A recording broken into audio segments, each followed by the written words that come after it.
नमस्ते नरसिंहाय नमस्ते नरसिंहाय नमस्ते नरसिंहाय नमस्ते नरसिंहाय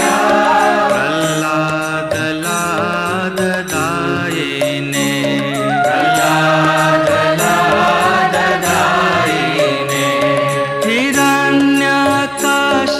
हिरण्यकाशिपूर्वक्षः हिरण्यकाशिपूर्वक्षः शिलटङ्कानखालये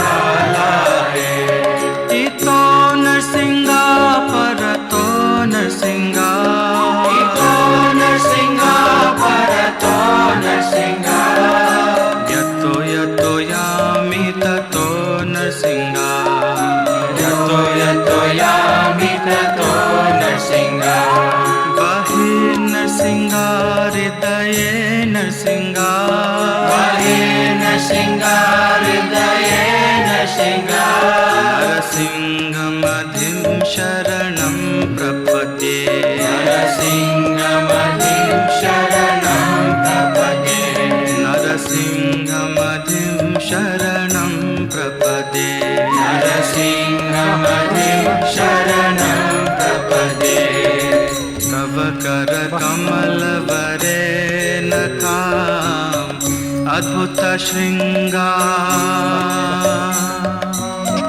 दालिता हिरण्यकशिपो तनुभृङ्गा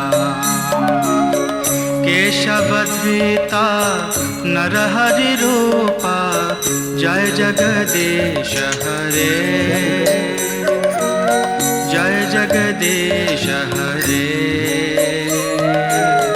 जय जगदीश हरे तव करकमलवरे नखाम् अद्भुत शृङ्गार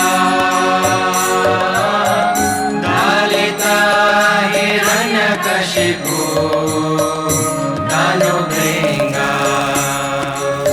केशवधृता नरहरिरूपा जय जगदीश हरे जय जगदीश हरे जय जगदीश हरे तव करकमलवरे नखामद्भुत शृङ्गार दालिता हिरण्यकशिपो तनुभृङ्गा केशवधृता नरहरिरूपा जय जगदीश हरे जय जगदीश हरे जय जगदीश हरे तव करकमलवरे नखामद्भुत शृङ्गार दालिता हिरण्यकशिपो तनुभृङ्गा केशवधृता नरहरिरूपा जय जगदीश हरे जय जगदीश हरे जय जगदीश हरे केशवधृता नरहरिरूपा जय जगदीश हरे जय जगदीश हरे जय जगदीश हरे केशवधृता नरहरिरूपा जय जगदीश हरे जय जगदीश हरे जय जगदीश हरे जय नरसिंहदेव नरसिंहदेव नरसिंहदेव जय नरसिंहदेव जय नरसिंहदेव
ಇದರ ಸೇವೆ ನಮಗೆಲ್ಲ ಪುಣ್ಯಕರವಾದದ್ದು, ನಮಗೆಲ್ಲ ಅತ್ಯಂತ ಶ್ರೇಯಸ್ಕರವಾದದ್ದು ಅನ್ನೋದನ್ನು ತಿಳಿಸ್ಕೊಡ್ತಾ ಇದೆ.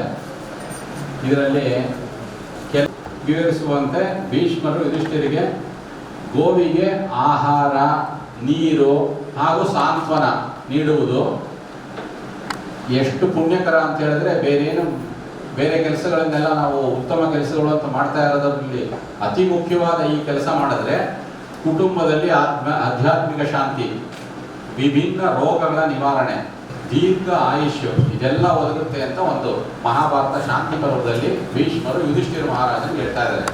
ಭೀಷ್ಮರು ಅಂದರೆ ಅವರು ಧರ್ಮದ ಸಾಕಾರ ಮೂರ್ತಿ ಇದ್ದಂಗೆ. ಯುಧಿಷ್ಠಿರ ಮಹಾರಾಜ ಅವನು ಧರ್ಮರಾಯನೇ, ಅವನು ಯಮಧರ್ಮರಾಯ. ಇನ್ನೊಂದು ಶಾಂತಿ ಪರ್ವದಲ್ಲಿ ಒಂದು ಶ್ಲೋಕ ಏನಂದ್ರೆ ಗೋದಾನ ಪರಂದಾನಂ ನ ಭೂತಂ ನ ಭವಿಷ್ಯತಿ. ಅಂದರೆ ಇದು ಹಿಂದೆ ಅನೇಕ ಮಹಾರಾಜರು ಹೇಗೆ ಗೋದಾನ ಮಾಡ್ತಾ ಇದ್ರು, ಈಗನೂ ಅದೇ ಅತ್ಯಂತ ಪುಣ್ಯಕರವಾದ ಕೆಲಸ, ಮುಂದೆನೂ ಇದೇ ಇರುತ್ತೆ ಅಂತ ಹೇಳ್ತಾ ಇದ್ದಾನೆ. ನ ಭೂತೋ ಅಂತ ಹೇಳಿದ್ರೆ ಹಿಂದೆ ಇದಕ್ಕಿಂತ ಹೆಚ್ಚಿನ ಅಂತ ಇನ್ನೊಂದು ಪೂಜೆ ಅನ್ನೋದಿರಲಿಲ್ಲ. ನ ಭವಿಷ್ಯತಿ ಅಂದರೆ ಮುಂದೆನೂ ಉಂಟಾಗೋದಿಲ್ಲ, ಮುಂದೆ ಭವಿಷ್ಯದಲ್ಲೂ ಇದೇ ರೀತಿ ಇರುತ್ತೆ, ಗೋವಿನ ಸೇವೆ ಫಲ ಇದೇ ರೀತಿ ಇರುತ್ತೆ ಅಂತ ಹೇಳ್ತಾ ಇದ್ದಾರೆ. ಇನ್ನೊಂದು ಭಾಗವತ ಪುರಾಣದಲ್ಲಿ ಶ್ರೀಕೃಷ್ಣನೇ ಗೋ ಸೇವೆ ನಮಗೆ ಅತ್ಯಂತ ಪ್ರಿಯ. ಶ್ರೀಕೃಷ್ಣ ಇದನ್ನು ಹೇಳ್ತಾ ಇದ್ದಾನೆ. ಕೃಷ್ಣನ ಜೀವನದಲ್ಲಿ ಗೋ ಸಂರಕ್ಷಣೆ, ಗೋವನ್ನು ಅವಲಂಬಿಸುವುದು, ಹುಲ್ಲು ನೀರು ಶ್ರದ್ಧಾಪೂರ್ವಕವಾಗಿ ಆರೈಕೆ ಮಾಡಿ ಕೊಡುವುದು ಅದಕ್ಕೆ ಹಸುವಿಗೆ, ಇದು ದೈವಿ ಚೇತನವನ್ನು ತಂದುಕೊಡುತ್ತದೆ ಅಂತ ಕೃಷ್ಣ ಭಗವಂತನೇ ಸ್ವತಃ ಈ ವಿಷಯ ಹೇಳುವಾಗ ನಮಗೆ ಬೇರೆ ಇನ್ಯಾವುದು ಇದನ್ನ ನಾವೆಲ್ಲ ತಿಳ್ಕೊಳ್ಳೋಣ ಅಂತ ಹೇಳಿ ಈ ವಿಷಯದ ಬಗ್ಗೆ ಒಂದೆರಡು ಮೂರು ಘಟನೆಗಳನ್ನು ತಗೊಂಡು ಹೇಳ್ತಾ ಇದ್ದೀವಿ. ಯಾಕೆ ಇದನ್ನ ಹೇಳ್ತಾ ಇದೀವಿ ಅಂತ ಹೇಳಿದ್ರೆ ಭಗವಂತನೇ ಹೇಳಾಗಿದೆ ಈ ವಿಷಯನ. ಭಗವಂತ ಹೇಳಾದ್ಮೇಲೆ ಇನ್ನು ಬೇರೆ ರೆಫರೆನ್ಸ್ ಎಲ್ಲ ಹುಡುಕೋ ಅಗತ್ಯವೂ ಇಲ್ಲ. ಶ್ರೀಕೃಷ್ಣ ಈ ವಿಷಯನ ಹೇಳಿದ್ದಾನೆ. ಆಮೇಲೆ ಇನ್ನೊಂದು ಮಾರ್ಕಂಡೇಯ ಪುರಾಣದಲ್ಲಿ ಒಂದು ಕತೆ. ದೀನಾವಸ್ಥೆಯಲ್ಲಿದ್ದ ವ್ಯಕ್ತಿಯೊಬ್ಬ ಗೋವಿಗೆ ಹುಲ್ಲು ನೀರು ತಿನ್ನಿಸ್ತಾ ಬಂದನಂತೆ. ಆ ಫಲವಾಗಿ ಅವನ ಪಿತೃಗಳು ಮೋಕ್ಷ ಪಡೆದು ಅಂತ. ನಮ್ಮ ಹಿಂದಿನವರು ಈಗ ಯಾರ್ಯಾರು ಇಲ್ಲವೋ ನಮ್ಮ ಪೂರ್ವಿಕರಿಗೆಲ್ಲ ನಾವು ಋಣಿಗಳಾಗಿರ್ತೀವಿ. ಅವರೆಲ್ಲ ಮಾಡಿರೋ ಒಳ್ಳೆ ಕೆಲಸದಿಂದ ನಾವೀಗ ಏನೋ ಒಂದು ಸ್ಥಿತಿಯಲ್ಲಿದ್ದೀವಿ, ಹಾಗೂ ನಮ್ಮಲ್ಲಿ ಧರ್ಮಶ್ರದ್ಧೆ ಹಾಗೂ ದೇವರಲ್ಲಿ ನಂಬಿಕೆ ಅನ್ನೋದು ಉಳ್ಕೊಂಡಿದೆ. ಇದರಿಂದಾಗಿ ನಾವು ಮುಂದುವರಿತಾ ಇದ್ದೀವಿ. ಆದ್ದರಿಂದ ಈ ಪಿತೃಗಳಿಗೆಲ್ಲ ನಾವು ಋಣಿಗಳಾಗಿರ್ತೀವಿ. ಇವರನ್ನ ನಾವು ಉತ್ತಮ ಗತಿ ತಲುಪಿಸೋದಕ್ಕೆ ಏನು ಮಾಡಬೇಕು ಅಂತ ಹೇಳಿದ್ರೆ ಮಾರ್ಕಂಡೇಯ ಪುರಾಣದಲ್ಲಿ ಹೇಳ್ತಾ ಇದೆ, ಈ ಶ್ರದ್ಧೆಯಿಂದ ಗೋವಿನ ಸೇವೆ ಮಾಡಿದ್ದಲ್ಲಿ ನಿಮ್ಮ ಪಿತೃಗಳು ಮೋಕ್ಷವನ್ನು ಹೊಂದುತ್ತಾರೆ ಅಂತ. ನಾವು ಮಾಡೋ ಪುಣ್ಯ ಕರ್ಮಗಳಲ್ಲಿ ಒಂದು ಪಾಲು ಪಿತೃಗಳಿಗೆ ಹೋಗಿ ಅವರು ಸದ್ಗತಿಯನ್ನು ಪಡಿತಾರೆ ಅಂತ ಇದೆ. ಇದರಿಂದಾಗಿ ಆ ವ್ಯಕ್ತಿಗೆ ಧನ ಸಂಪತ್ತು ಕೀರ್ತಿ ಎಲ್ಲ ಬಂದು ಕಡೆಗೆ ಅವನೇ ಒಳ್ಳೆ ಗತಿಯನ್ನು ಪಡೆದ ಅಂತ ಇದೆ. ಇದು ಮಹತ್ವದ ಬಗ್ಗೆ ಹೇಳಿದ್ದು. ಇನ್ನೊಂದು, ಗೋವಿಗೆ ಏನಾದರೂ ಅಪಚಾರ ಆದರೆ ಅದು ಎಂಥ ಪರಿಣಾಮ ಆಗುತ್ತೆ ಅನ್ನೋದು ಈಗ ಸಮಾಜದಲ್ಲಿ ಎಷ್ಟೊಂದು ನಡೀತಾ ಇರೋದನ್ನು ನಮ್ಮ ಕೈಲಾದಷ್ಟು ನಾವು ಅದನ್ನೆಲ್ಲ ತಡೆದು ಒಳ್ಳೆಯ ಸ್ಥಿತಿಗೆ ತರೋ ಪ್ರಯತ್ನ ಮಾಡಬೇಕು. ಇದಕ್ಕಾಗಿ ಒಂದು ಹಸುವಿಗೆ ಅಪಚಾರ ಆದರೆ ಎಂಥ ಕಷ್ಟದ ವಿಷಯ ಆಗುತ್ತದೋ ಅಂತ ಹೇಳೋದಕ್ಕೆ ಸ್ವತಃ ಭೀಷ್ಮಾಚಾರ್ಯರು ಮಹಾಭಾರತದಲ್ಲಿ ಇದ್ದವರು. ಅವರು ಮೂಲತಃ ಒಬ್ಬರು ದೇವತೆಗಳು. ಅವ್ರ ಹೆಸರು ಮುಂಚಿನ ಒರಿಜಿನಲ್ ಹೆಸರೇನು ಅಂತ ಹೇಳಿದ್ರೆ ದ್ಯೂ ಅಂತ ಅವ್ರ ಹೆಸರು. ಇವರು ಸ್ವರ್ಗದಲ್ಲಿ ಅವರು ಅಷ್ಟ ವಸುಗಳಲ್ಲಿ ಒಬ್ಬರು. ಅವರು ದೇವಲೋಕದಲ್ಲಿದ್ದಾಗ ಯಾವುದೋ ಕಾರಣದಿಂದ ಒಂದು ಹಸುವನ್ನು ಬಲಾತ್ಕಾರವಾಗಿ ತಮ್ಮಲ್ಲಿಗೆ ಎಳ್ಕೊಂಡು ಹೋಗೋಣ, ನಮ್ಮಲ್ಲಿ ಇರಲಿ ಇದು ಅನ್ನೋದಕ್ಕೋಸ್ಕರ ಸ್ವಲ್ಪ ಅದನ್ನು ಆ ರೀತಿ ಮಾಡಿದ್ದಕ್ಕೋಸ್ಕರ ಅವ್ರಿಗೆ 8 ಜನಕ್ಕೆ ಶಾಪ ಬಂದು ಅವರು ಭೂಮಿಯಲ್ಲಿ ಹುಟ್ಟಬೇಕಾಗಿ ಬಂತು.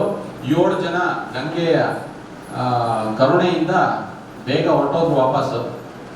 8ನೇವರಾದ ಭೀಷ್ಮರು ಮಾತ್ರ ಇಲ್ಲೇ ಉಳ್ಕೊಂಡು, ಹೇಗಿದ್ರು ಅವರು ಪುಣ್ಯವಂತರು, ಸಾಯೋ ಕಾಲದಲ್ಲಿ ಕೃಷ್ಣನೇ ಅವ್ರ ಮುಂದೆ ಬಂದು ನಿಂತಿದ್ದ. ಇಂಥ ಭೀಷ್ಮರು ಸಹ ಗೋವಿಗೇನಾದರೂ ಅಪರಾಚಾರವಾದಲ್ಲಿ 800 ವರ್ಷ ಇಲ್ಲಿ ಪ್ರಾರಂಭದಲ್ಲಿ ಇರಬೇಕಾಯಿತು. ಅನ್ನೋದು. ಇದೇನು ಅಂತ ಹೇಳಿದ್ರೆ ಭೀಷ್ಮ ಪಿತಾಮಹ ತಪ್ಪು ಮಾಡಿದ್ರು ಅಂತಲ್ಲ, ನಮಗೆಲ್ಲ ಅವರು ತೋರಿಸ್ಕೊಡ್ತಾ ಇರೋ ಒಂದು ನಿದರ್ಶನ. ಈ ವಿಷಯನ ತಿಳ್ಕೊಂಡು ನಾವು ಒಂದು ಗೋ ಸೇವೆ ಆಗಬೇಕು, ಇನ್ನೊಂದು ಗೋವಿಗೆ ಎಂದೂ ಅಪಚಾರ ಆಗಬಾರ್ದು, ಸಮಾಜದಲ್ಲಿ ಎಲ್ಲೂ ಆಗದೆ ಇರೋ ಹಾಗೆ ನೋಡ್ಕೊಳ್ಬೇಕು ಅನ್ನೋದನ್ನ ಈಗ ಈ ಕೆಲವೊಂದು ವಿಷಯಗಳನ್ನು ತಿಳಿಸ್ತಾ ಇದ್ದೀವಿ. ಹರೇ ಕೃಷ್ಣ.